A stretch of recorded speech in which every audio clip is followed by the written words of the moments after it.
لیکن ہم بلا وجہ ہی لوگوں سے اگر بیزار رہیں، کیوں؟ دل میں بوجھ ہے، عداوتیں ہیں، آپ یقین کریں دل ہو جائے نا صاف، نیند سکون کی آتی ہے۔ دنیا میں سب سے زیادہ مطمئن وہ بندہ ہے اللہ نے جہاں رکھا ہے وہاں راضی ہے۔ چلو ایک بات بتاؤ مجھے، ہم جس قبیلے میں پیدا ہوتے ہیں وہ قبیلہ ہماری مرضی کا ہوتا ہے کہ رب کی مرضی کا؟ جلدی جلدی بتاؤ، اتنی دیر نہ کرو، کس کی مرضی ہوتی ہے؟ تو پھر جو قبیلہ اللہ نے میرے اور آپ کے لیے پسند کیا، ہم کیوں نہیں پسند کرتے؟ جو دادا نانا چچا ماموں اللہ نے میرے لیے پسند کیے، یہ رشتے اللہ نے بنایا ہے نا، تو ان سے آوازار ہے، تو ان سے تنگ ہے، وجہ جو اللہ نے تیرے لیے پسند کیا اسے پسند کر۔ حضرت ابراہیم ابن ادم رحمت اللہ علیہ ایک دفعہ مریدوں کے بیچ بیٹھے تھے، تو آپ فرمانے لگے دنیا میں جو کچھ ہو رہا ہے میری مرضی سے ہو رہا ہے۔ بعض بندے پریشان بھی ہو جاتے ہیں جلدی کہ اتنا بڑا دعویٰ کر دیا ہے، تو آپ ہنس پڑے، فرمانے لگے اگلی بات بھی سن لو پھر کوئی تبصرہ کرنا۔ فرمانے لگے جو کچھ ہو رہا ہے میری مرضی سے ہو رہا ہے، کیونکہ میری وہی مرضی ہے جو میرے رب کی مرضی ہے۔ میں نے اپنی مرضی اپنے رب کی مرضی میں فنا کر دی، اب میری مرضی کوئی نہیں۔ سانو قید سجن دا گہنا ہے، او جنج رکھے ایسا اونج رہنا ہے۔ ہم نے چھوڑ دی اپنی مرضی، اپنا ہے ہی کچھ نہیں۔ ہم نے نہ کبھی قطرے پہ غور کیا اور نہ دریا دیکھا، بس جہاں تیری جھلک دیکھی وہیں ڈوب گئے۔ چھوڑ دو یہ اس نے یہ کیوں کر دیا؟ وہ خواجہ نظام الدین صاحب محبوب الہی رحمت اللہ علیہ کے ایک مرید نے ایک دفعہ آ کے کہا حضور بڑی ہو گئی درگزر فقیری درویشی بڑی ہو گئی، اب جو میرے رستے میں کانٹے بچھائے گا میں بھی اس کے رستے میں بچھاؤں گا۔ وہ بڑے غصے سے بول رہا تھا، فقیر فقیر ہوتے ہیں۔ خواجہ صاحب ہنس پڑے، فرمانے لگے پتر تو زیادہ ہی ناراض ہو گیا ہے۔ کہنے لگا نہیں حضور، ہمیں کچھ کرنا نہیں آتا، ہمیں بھی سارا ہی پتہ ہے، سٹ تے پکھڑا کوار گندل اسی اور بھی بوٹیاں جاننے ہاں، ہمیں بھی سارا ہی پتہ ہے، نمٹ نہیں لینا۔ سویرے جو ہمارے رستے میں کانٹے بچھائے گا سویرے اس کی گلی میں بھی بچھے ہوں گے۔ تو حضرت محبوب الہی فرمانے لگے پتر آدھے رستے میں تیری ضد میں وہ کانٹے بچھا دے گا اور آدھے میں تو اس کی ضد میں بچھا دے گا، تو پھر تو جو عام راہگیر ہوں گے ان کے بھی پیر زخمی ہوں گے، تو تمہاری لڑائی میں تو مخلوق پریشان ہو گئی۔ عرض کی حضور یہ تو آپ نے ٹھیک کہا ہے۔ فرمانے لگے اگر چاہتے ہو نا دنیا کانٹوں سے نہ بھرے اور لوگوں کو تکلیف نہ ہو تو ایک دوسرے سے تکلیف چھوڑ دو۔ یہ مت سمجھنا تیرا ایک بندے سے اختلاف ہے، تیرا ایک سے اختلاف ہوتا ہے اس کے اثرات دائیں بائیں بھی جاتے۔ حضور پھر کیا کروں؟ فرمایا اسے بچھانے دے، وہ بچھاتا جائے تو اٹھاتا جا، تو اٹھاتا جا۔ ویسے بھی جو کام ساری دنیا کر رہی ہوتی ہے وہ تو سارے کر ہی رہے ہوتے ہیں، کوئی ذرا ہٹ کے بھی کرنا چاہیے۔ جتن جتن تے ہر کوئی کھیڈے، جتن جتن تے ہر کوئی کھیڈے، تو ہارن کھیڈ فقیرا، جتن دا مل کوڈی پیندا ہی ہارن دا مل ہیرا۔ کبھی بندہ ہارے بھی اپنے دل سے بوجھ اتار دے، نفرت کو دور کر دے۔ عداوت دشمنی اگر کسی وقت رکھنی ہے تو اللہ رسول کے دشمن سے۔ اشداء علی الکفار، اپنوں کے لیے کیا ہے، کچھ عقیدہ کے لیے کیا ہے، رحماء بینہم۔ میرے عزیز ترمذی میں حدیث ہے، اپنی بات کو حوالہ دے کے مضبوط کر دوں، ترمذی میں حدیث ہے، نبی پاک علیہ الصلوۃ والسلام نے حضرت انس بن مالک سے فرمایا تھا، اے انس، اے میرے بیٹے، تم سے ہو سکے تو صبح اس حال میں کرنا کہ تمہارے دل میں کسی کا بغض نہ ہو۔ اور اگلے لفظ حدیث کے یہ ہیں، حضور فرمانے لگے یہ میری سنت ہے، یہ میرا طریقہ ہے، اپنے دلوں کو عداوتوں سے پاک کریں۔ اور پانچویں بات، اور بس اسی کے آگے پیچھے میں نے اپنی بات کو سمیٹ دینا ہے، میرا مضمون مکمل ہو گیا۔ حضور کی ایک بہت بڑی سنت، نبی پاک علیہ السلام کی ایک بہت بڑی ادا، وہ پتہ کیا ہے؟ وہ ہے دوسروں کا احساس کرنا، دوسروں کے بارے میں سوچنا، دوسروں کا خیال کرنا۔ میں ابھی آ رہا تھا تو میری گاڑی کے ساتھ کچھ دوستوں نے دوڑنا شروع کر دیا۔ میں جو ہوں مجھے اس کا پتہ ہے، میں ہمیشہ دوستوں سے کہتا رہتا ہوں آپ بزرگوں کے ہاتھ چومیں، اللہ والوں کی اچھی بات ہے، آپ کو فائدہ ہوگا۔ میرے جیسے گناہگار کے ہاتھ چوم کے آپ کو کیا ملے گا؟ کوئی نتیجہ نہیں نکلے گا۔ ہاں آپ کوئی میری بات مان لیں اور اس پر عمل شروع کر دیں تو رب کریم کی رحمت صبح قیامت ممکن ہے یہ کہہ دے یہ تیری وجہ سے اس نے شروع کیا تھا، جا تیرے گناہ بھی معاف کیے۔ یہ جو ذوق ہے نا، اب ایک بندہ گاڑی کے پیچھے بھاگ رہا ہے تو مجھے اتنی سخت تکلیف ہو رہی تھی، میں نے کہا یار کیا ضرورت، دیکھو نا بیچارہ گرمی کا موسم ہے، پیاس لگے گی اور پسینہ آئے گا، کیوں بھاگ رہا ہے؟ میری مجبوری بھی ہے، گاڑی کو تو چلنا ہے۔ جب تک ہم احساس پیدا نہیں نہ کرتے، میرے قبلہ عالم فرمایا کرتے تھے کہ تیری گاڑی کے آگے سے کوئی غلط کراس کر گیا اور دوڑ کے گزر گیا اور کوئی سخت جملہ بھی کہہ گیا ہے، اس پر بھی تنقید نہ کر، تو اپنے دل میں اس کا احساس پیدا کر، سوچ کے ہو سکتا ہے اسے گھر میں کوئی ایمرجنسی ہو گئی ہو۔ اپنی سوچوں کو مثبت کریں، آپ دوسروں کا احساس بھی اپنی طبیعت میں پیدا کریں، دوسروں کے بارے میں بھی سوچیں۔ میں یہاں ماشاءاللہ سٹیج پہ بیٹھا ہوں، بڑا نرم ماحول ہے، بڑا کچھ ہے، لیکن جو دوست پیچھے دیوار کے ساتھ کھڑے ہیں نا، جن کو جگہ بیٹھنے کی بھی نہیں ملی اور کھڑے ہونے کی بھی صحیح کر کے نہیں ملی، ان کا بھی احساس پوری طرح، اور میرے خیال میں سب سے زیادہ مہمان خصوصی بھی وہی ہیں آج کی ہماری محفل کے، جو زیادہ مشکل میں بیٹھے۔ احساس اپنی کہاں تک احساس کرنا ہے؟ لو حدیث پاک سنو، اللہ کے محبوب علیہ السلام فرماتے ہیں میں نماز پڑھانے کھڑا ہوتا ہوں، نماز، کریم فرماتے ہیں میرا دل کرتا ہے میں لمبی نماز پڑھاؤں، لیکن پھر پیچھے سے نا کسی بچے کے رونے کی آواز آتی ہے، دل تھا لمبی پڑھاؤں، بچہ رو پڑا تو مجھے خیال آتا ہے اس کے رونے سے اس کی اماں کو تکلیف ہو رہی ہوگی، میں نماز چھوٹی کر دیتا ہوں، اللہ کی نماز مختصر کر دی احساس کے طور پر۔ حضور اس امام مسجد سے سخت ناراض ہو گئے تھے، صحیح حدیث میں موجود ہے، جس کے مقتدیوں نے آ کے شکایت کی تھی کہ یا رسول اللہ بہت لمبی نماز پڑھاتا ہے۔ یہاں تو لوگ احساس ہی نہیں کرتے میرے بھائی، یہاں تو احساس ہی نہیں کرتے۔ یہاں تو میں آیا ہوں نا رات کے 1 بجے محفل میں، تو میری طرح کے لوگ تہاڈا ذوق ہی نہیں، تسی سبحان اللہ ہی نہیں آندے، تسی ہاتھ ہی نہیں کھڑے کر دے۔ او بھائی تو نہیں آیا ہے، تو ٹر جانا ہے اپنا سارا سمیٹ کے پیسے گنا کے، اتنے بیچارے مغرب دے بیٹھے نے، ان کا ذوق تو اپنا ذوق بھی بیان کرنا، آنا تو بھی اسی وقت محفل میں جب سارے آئے ہیں، تے نالے تو تے گل کر کے آیا میں انہیں ہزار لینا ہے تے مفت آئے نے سارے بیچارے، اس لیے ہو سکتا ہے ان کا عشق تجھ سے زیادہ ہو۔ کروں مدح اہل دول رضا اور پڑے اس بلا میں میری بلا، میں گدا ہوں اپنے کریم کا، یہ میرا دین ہے کوئی پارا نہ نہیں۔ اس لیے میرے عزیز احساس دوسروں کا پیدا کریں اپنی طبیعت میں، ہم نا احساس نہیں کرتے، خدا را احساس کرو۔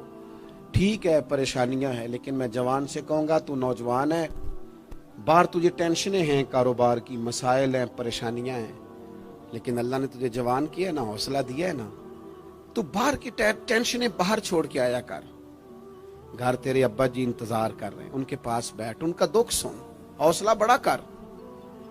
پھر گھر کے اندر تیری اماں بیٹھی ہے، اس نے تیرے سے بات کرنی ہے، کئی باتیں سنانی ہے، تیرا بیٹا ہے وہ دوڑ کے آیا ابا ابا کہتے اور تو کہتا لے جا میری طبیعت نہیں ٹھیک۔ دنیا میں سب سے مصروف وقت رسول کریم نے گزارا ہے، لیکن حضور تو غلاموں کی بات بھی سنتے، حضور تو گھر والوں کو وقت بھی دیتے۔ سیدہ عائشہ صدیقہ فرماتی ہیں جب تک گھر میں رہتے گھر کا کوئی کام ہی کرتے رہتے، اور حضور تو نواسوں کو ٹائم دیتے، نماز کے وقت بھی ساتھ لے جاتے۔ کیوں ہم اپنے آپ سے دوسروں کا احساس نکال بیٹھیں، دوسروں کے بارے میں تھوڑا احساس۔ آپ تھوڑے دن پہلے نا، کچھ عرصہ پہلے کچھ لوگ آگے میرے پاس کہنے لگے کہ کوئی طالب علم کوئی عالم مل جائے مدرسے میں سے آپ کے، اور ہم نے نا وہاں اپنے ہاں امامت کے لیے اور جمعہ کے لیے اس کو لے جانا ہے۔ میں نے کسی طالب علم سے کہا چلے جاؤ، وہ کہنے لگے تنخواہ کتنی دینی ہے؟ میں نے کہا کوئی زیادہ نہیں، جتنا آپ کے گھر کا خرچہ ہے اتنا اس کو بھی دے دیں۔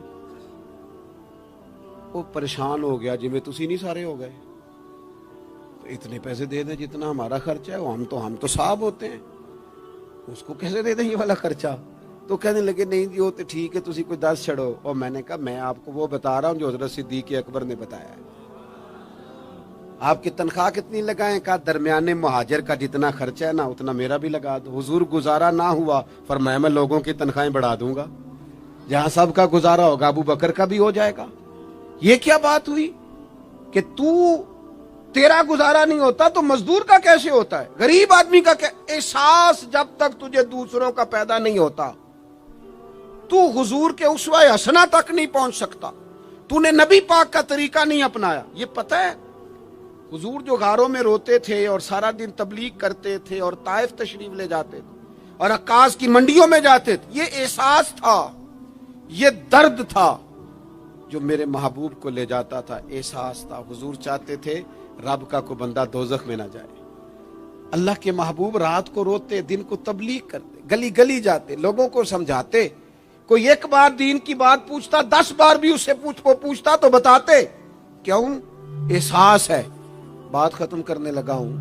سیدہ طیبہ طاہرہ ام المومنین سیدہ عائشہ صدیقہ رضی اللہ تعالیٰ عنہ فرماتی، ایک دن حضور مجھ سے فرمانے لگے، کریم فرمانے لگے، عائشہ ایک بات بتاؤں تمہیں؟ یا رسول اللہ فرمائیے. تو کریم فرمانے لگے، عائشہ جب تم مجھ سے راضی ہوتی ہو پھر بھی مجھے پتہ چل جاتا ہے، اور جب تمہارے دل میں کوئی بات ہوتی ہے پتہ مجھے پھر بھی چل جاتا ہے. کہتے میں نے جلدی سے عرض کی، حضور میں اور آپ سے ناراض. تو فرمایا بتاؤں پھر؟ حضور بتائیے. فرمایا عائشہ کبھی کبھی قسم اٹھاتی ہو؟ یا رسول اللہ اٹھاتی ہوں. فرمایا جب ہوتی ہو نا مجھ سے راضی تو کہتی ہو مجھے محمد مصطفیٰ کے رب کی قسم، اور جب تمہارے دل میں کوئی بات ہوتی ہے تو پھر کہتی ہو حضرت ابراہیم خلیل کے رب کی قسم. پھر حضرت جناب عائشہ صدیقہ کہتی ہیں میں تمہیں بتا نہیں سکتی لوگوں میرے دل کا عالم کیا تھا یہ بات سن کے. یا رسول اللہ آپ لفظوں سے احساس کا پتہ کر لیتے ہیں، کوئی سوچ کیا رہا. یہاں تو گھر والے پورا احتجاج کریں. احتجاج میں ایک دفعہ کہیں کھانے کے لیے گیا تھا تو میں نے کہہ دیا کھانا بڑا اچھا پکا ہے. ایک آدھ اور بزرگ سے بھی میں نے وہ بات سنی تھی، بھی وہ پریکٹیکلی میرے ساتھ ہوں، میں کھانا بڑا اچھا ہے جی. تھوڑی دیر کے بعد نا گھر کے اندر سے رونے کی آواز آنے لگی. تو مناسب تو نہیں ہوتا کسی کے گھر کے مسئلے میں ایسی بات پوچھنا، لیکن وہ جب ماحول زیادہ ہی بڑا تو میں نے میزبان سے کہا کہ خیر تو ہے گھر میں سب ٹھیک ہے؟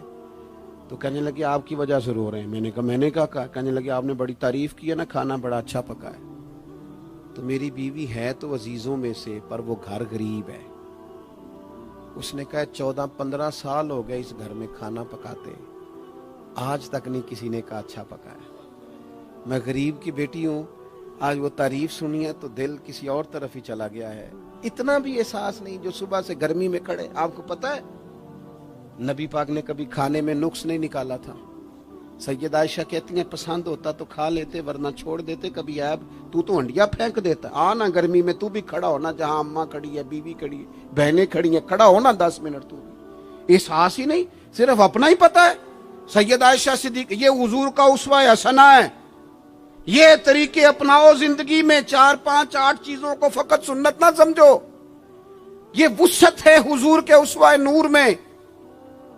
سیدہ عائشہ کہنے لگی، کریم فرمانے لگے تم قسم اٹھاتے حضرت ابراہیم کا نام لیتی ہو تو میں سمجھ جاتا ہوں.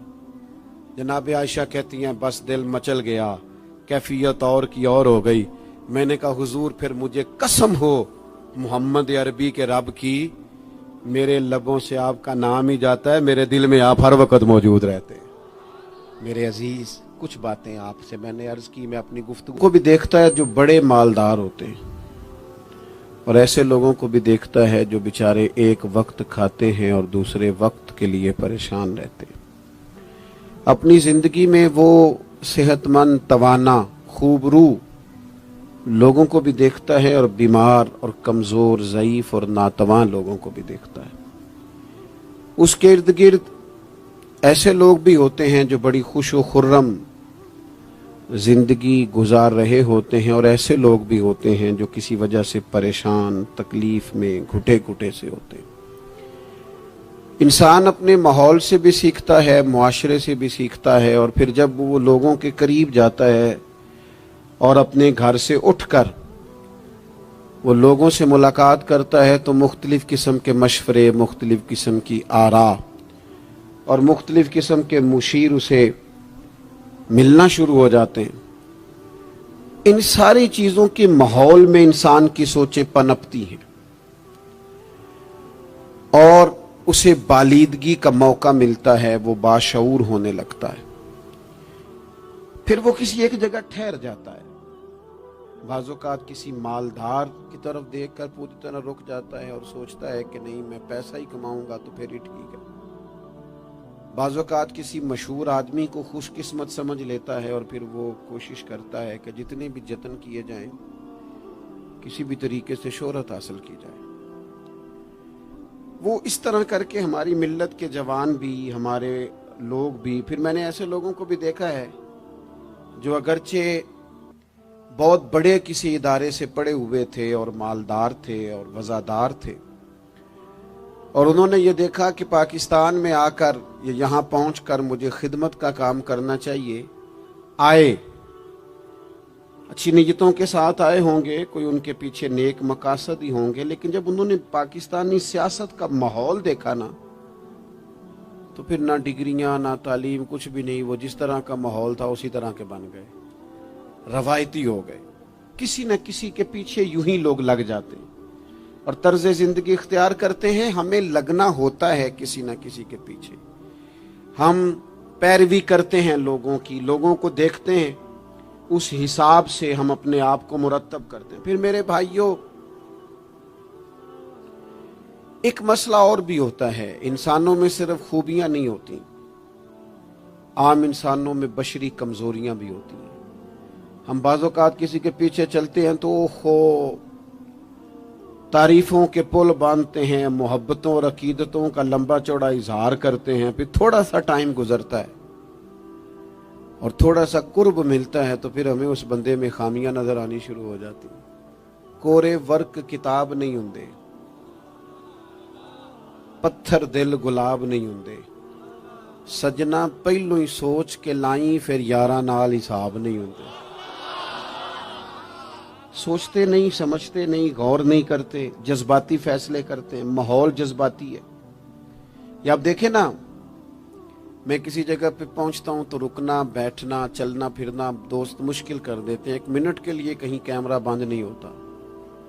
آپ بڑے تھکے ہوئے بھی ہوں تو آپ صحیح کر کے کہیں بیٹھ نہیں سکتے، چونکہ آپ کے چاروں جانب تو کیمرہ چل رہا ہے، کیسے بیٹھیں؟ نبی کی زندگی بہترین نمونہ ہے، ایک کامل اسوہ حسنہ تمہیں دیتے ہیں، کامل، مکمل۔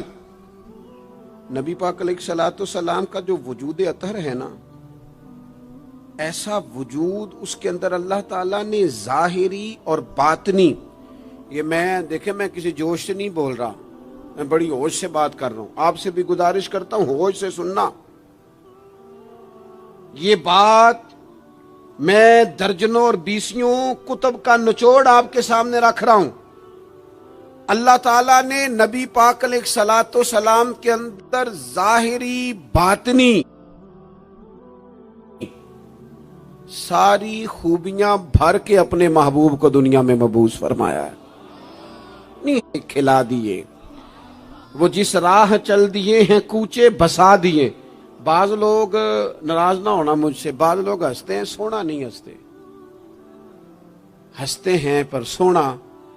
سیدہ طیبہ طاہرہ حضرت عائشہ صدیقہ فرماتی ہیں حضور مسکراتے تھے لیکن اس مسکرانے میں بھی عجیب وزاداری تھی، ہنستے تھے کھل کھلا کے نہیں ہنستے تھے، اس میں کہا نہیں لگتا تھا، آوازیں نہیں پیدا ہوتی تھی، یعنی سونا ہنس بھی جاتے تھے لیکن اس کے اندر بھی عجیب لطافت تھی۔